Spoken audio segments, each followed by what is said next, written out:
সাংবাদিক সুরক্ষা ও কল্যাণ ফাউন্ডেশনের পক্ষ থেকে ইফতার ও দোয়া মাহফিল অনুষ্ঠিত। 24শে মার্চ সোমবার নিজস্ব প্রতিনিধি। 24শে মার্চ সোমবার বিকেল 3 ঘটিকায় জাতীয় প্রেসক্লাবের জহুর হোসেন চৌধুরী হলে সাংবাদিক সুরক্ষা ও কল্যাণ ফাউন্ডেশনের প্রতিষ্ঠাতা চেয়ারম্যান মোহাম্মদ দেলোয়ার হোসেনের সভাপতিত্বে ইফতার ও দোয়া মাহফিল অনুষ্ঠিত হয়। প্রধান অতিথি জাতীয় প্রেসক্লাবের সাধারণ সম্পাদক আইয়ুব ভূঁইয়া। সঞ্চালনায় ছিলেন দৈনিক পাঞ্জরি পত্রিকার নির্বাহী সম্পাদক ও প্রতিষ্ঠানের মহাসচিব তালুকদার রুমি। অতিথিদের মধ্যে উপস্থিত ছিলেন গণ অধিকার পরিষদ অন্যতম মুখপাত্র ফারুক আহমেদ, নূপুর ইসলাম সহ দেশের সুনামধন্য জাতীয় দৈনিকগুলোর প্রকাশক, সম্পাদক, প্রিন্ট মিডিয়া, ইলেকট্রিক মিডিয়ার সাংবাদিক ও বিশিষ্টজন উপস্থিত ছিলেন। আমার সহযোদ্ধা সাংবাদিক ভাই ও বোনেরা, আপনারা অনেক কষ্ট করে এখানে আসছেন। আপনাদের সবাইকে শুভেচ্ছা, অভিনন্দন ও আসসালামু আলাইকুম। মূলত আমাদের আজকের আয়োজনটা হলো শুধুমাত্র ইফতারের জন্য। আমরা শুধু একটা ইফতার পার্টি, আমাদের যেহেতু আমাদের সংগঠনটা নতুন, আমরা নতুন করে সারা বাংলাদেশে বিচরণ করে যাচ্ছি। আমাদের সাংবাদিক সুরক্ষা ও কল্যাণ ফাউন্ডেশন, এটা আমরা গত বছরে আমরা এটার নামকরণ নিয়েছি। এখনো আমরা এই সংগঠনের এই রেজিস্ট্রেশনের জন্য আমরা মূলত কাগজপত্র জমা দিয়েছি।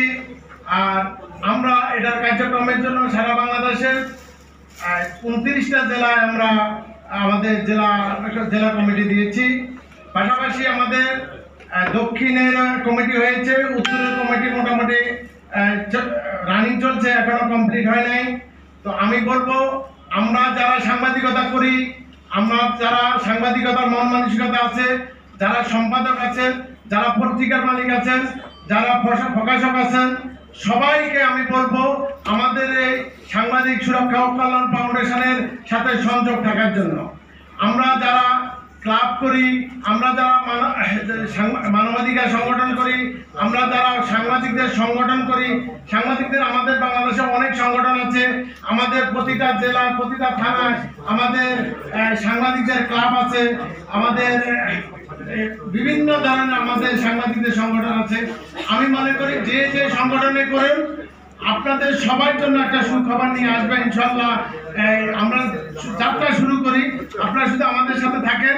আগামী 1 থেকে 2 বছরের মধ্যে আমরা এই সাংবাদিক সুরক্ষা কল্যাণ ফাউন্ডেশনের যেই টার্গেট নিয়ে আমরা শুরু করি, এই টার্গেটের আস্তে আস্তে প্রতিফলন আপনারা পাবেন। আমি শুধু ছোট করে কিছু কথা বলি, সেটা হলো আমরা যারা সাংবাদিকতা করি, আমরা আমাদের মধ্যে বেশিরভাগ সাংবাদিকদের কিন্তু আমাদের ভালো কোনো ইনকাম নাই। আমাদের যে ইনকাম আছে, ইনকাম দিয়ে আমাদের অনেকের সংসার চলে না, অনেকে কষ্ট করে আমাদের সংসার চলতে হয়। অনেক সময় দেখা গেছে আমাদের সাংবাদিক একজন যদি ঢাকাতে মৃত্যুবরণ করে, খুলনাতে মৃত্যুবরণ করে, যশোরে মৃত্যুবরণ করে, কিন্তু যে সাংবাদিক মৃত্যুবরণ করলো তার দেখা গেল গত 3 মাস 4 মাস তার বাসা ভাড়া দিতে পারে নাই, তার পরিবার চালাইতে কষ্ট হয়েছে, হালত বারাত করে সে কোনো রকম চলছে। কিন্তু এমন একটা অবস্থানে তার আল্লাহর তরফে মৃত্যু হলো বা কোনো না কোনো দুর্ঘটনায় তার মৃত্যু হলো। এই মৃত্যু হওয়ার পরে দেখা গেল যে ওই সাংবাদিককে দাফন কাফন করার জন্য কোনো ব্যক্তি বা কোনো সাংবাদিক সংগঠন বা কোনো ক্লাব বা কোনো ধরনের কোনো সংগঠন আগে আসে না। আগে আসে একমাত্র উপস্থিত যারা থাকে, তারা কেউ 2000, কেউ 1000, কেউ 500, কেউ 200 দিয়ে তাকে অ্যাম্বুলেন্সে করে নিয়ে তার দাফন কাফন করতে হয়।